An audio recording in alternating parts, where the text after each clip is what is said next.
What is up, everybody? It's your boy Heisei Godzilla, or should I say, call me Godzilla here, and I'm bringing you guys another versus power scaling. Also, if you can actually hear my voice, I'm kind of under the weather right now, so yeah, my voice will not be as high as you might think. But yeah, I'll be scaling the current MonsterVerse Godzilla, or Legendary Godzilla is all we know, and of course, Heisei Godzilla, one of the strongest iterations of Godzilla. And now we see how the current King of the Monsters stack up against the past version from Toho itself. Now we'll start from MonsterVerse Godzilla since it's been a really long time since I've power scaled him. And though I have made multiple videos about power scaling, it's been a really long time, and I may have gotten a little bit rusty with him, but I can just prove myself right here and now. For Heisei, you all know how I power scale and how high he is right now, but also I will just add some little additions that I actually found out myself from other YouTubers and many other information panels. So yeah. Now of course we'll be starting with the monsters. It's been a really long time since I've power scaled him, and I want to make justice for him. Though I did make a power scaling video where I said he's around galaxy level to pause in multi galaxy, but that's actually a pretty high bold statement that I actually made because I'm kind of a fan of MonsterVerse Godzilla. Though I am also a fan of Heisei as well, and I respect both of them, but I have to do justice for both Godzillas. And I cannot practically bring one on top of the other by just being my favorite, since both of them are. So they will be on equal terms.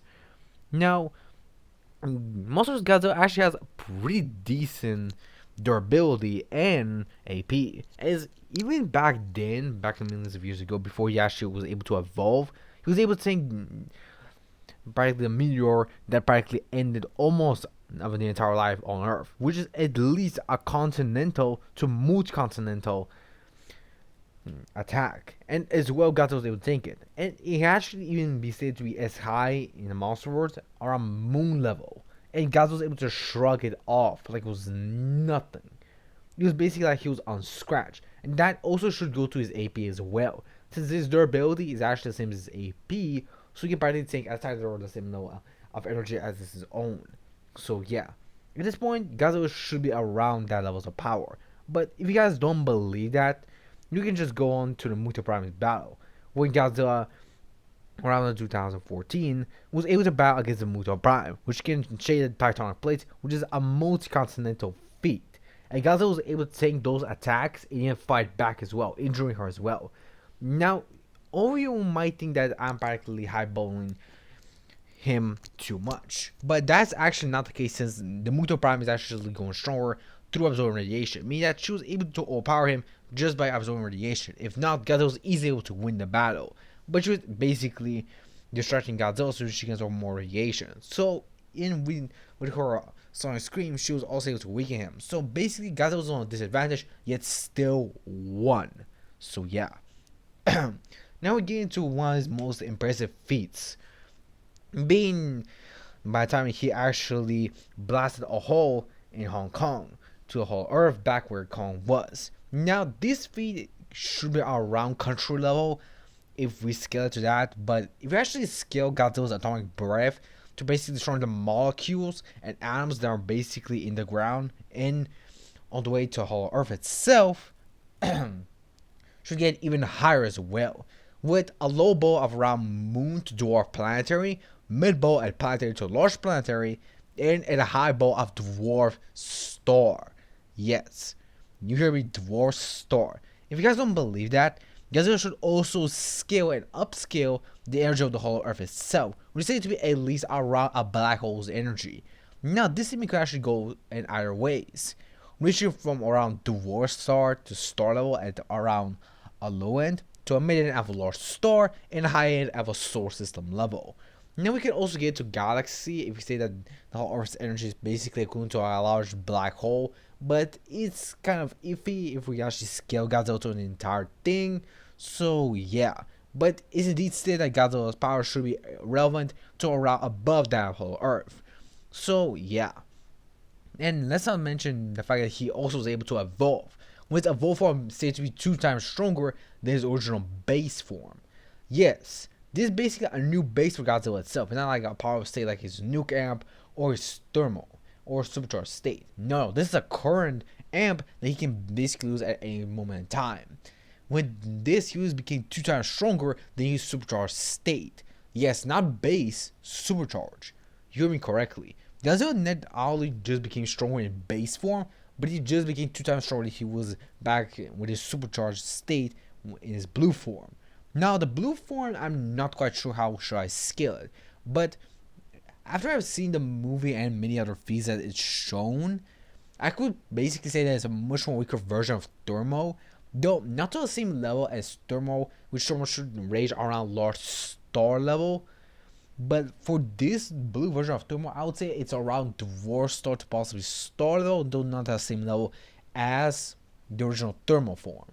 So Godzilla in its evolved form should be around Dwarf Star to Star level by base. And this is just his evolved state. And with even higher estimates because of him upscaling the whole of itself. With his AP now ranging from continental to moon level, planetary to large planetary, dwarf star to star level, large star, to possibly solar system level, and his AP should scale as him as his AP. Now, Godzilla's actually showing hypersonic speed when he faced against Ghidorah, alongside relativistic speed because of his atomic breath, because makers can react to it, and those who can react to it, Godzilla was able to tackle down, which should bring to the same level of speed, and FTL Plus, since he was able to practically increase his speed in his evolved state, he became much more faster and stronger in his evolved state. And now, of course, for the supercharged state, which is basically Godzilla's 10 times boost on top of his 2 times boost, basically giving it a 20 times boost in power. So basically, Godzilla just became 20 times stronger, just like his molecular density became 20 times more, which should, in this level of power, grant Godzilla large star to solar system levels. But it's actually much more closer to solar system levels if you're wondering. So yeah, and his AP should be the same, and he should still be in around FTL plus scaling of speed. I could maybe give him to immeasurable speed, but he's basically scratching the surface of it. Though not close, he's getting closer to it with this form.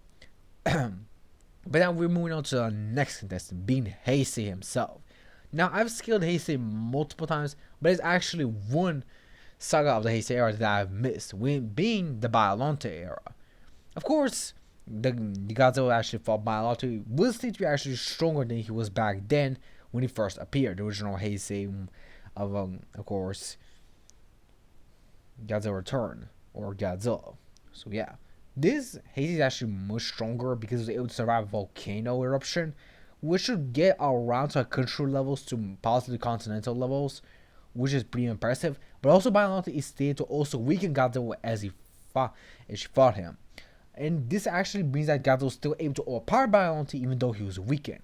And remember, Biollante cells were able to actually survive in a black hole. But those cells were actually Godzilla's cell. So Godzilla should also scale to the cells being survived by being absorbed by a black hole. With Godzilla's AP ranging just from this to be around moon to planetary, if we scale the black hole already low, to around star to large star and solar system level at a normal end. This is just impressive by overall. With this now, Heisei in the Biollante era, or Biollante saga, you could say, is basically as strong as the current version of MonsterVerse. But we can get him even higher if you guys remember from the Space Godzilla vs. Godzilla movie, as where this Space Godzilla is basically born from Biollante cells, which means that he should upscale it because he was able to absorb multiple exploding stars. With this feat basically granting both Godzilla and Space Godzilla equally large star to solar system to galaxy levels of power. And this is me just including base Heisei. Let's talk about Burning Heisei because he's a really big of a beast than even base Heisei. And remember, Space Godzilla also possesses an immense amount of power and strength, with his speeds being around able to practically reach FTL plus to MFTL plus speed. And Godzilla can basically react to him and even attack him as well, which should be a really impressive feat on its own as well. So base Heisei should scale around moon to planetary, large star to solar system level, and galaxy. And his AP should be the same as his durability should be the same as his AP or even higher because he's able to practically think his own attack 10 times over, and his speed should range from around relativistic to FTL plus to MFTL plus. This is just base Heisei. I can just talk about Burn Heisei, who's even more powerful than this. But base Heisei basically beat current MonsterVerse Godzilla. Maybe in the future, if Godzilla practically gets much more better feats, would have been much more explained for Monarch, like a much more reasonable sense. Most likely Godzilla able to practically maybe stand a chance against base Heisei, or at least to that level. But for now, the current winner of this match will be Heisei, with of course his victory stay around no to low difficulty. Because of Heisei practically being much more durable than Godzilla, he should basically be much more stronger than him as well because his AP reaching much more higher, and he's much more faster in reaction. The Godzilla's movement should be much more faster than his, but Heisei does get this in the back, with his win being really easy, but not like he's not been trying to practically kill Godzilla. If Godzilla actually get the upper hand against Heisei, most likely will be able to injure him slightly, but with Heisei's adaptation and abilities he has gained, he most likely easily able to overpower Godzilla with no difficulty. So yeah, the winner for this battle will be Heisei Godzilla. Hope you guys enjoyed this power scaling.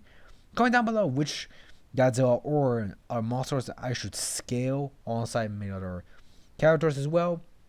And I'll see you guys next time. Sayonara.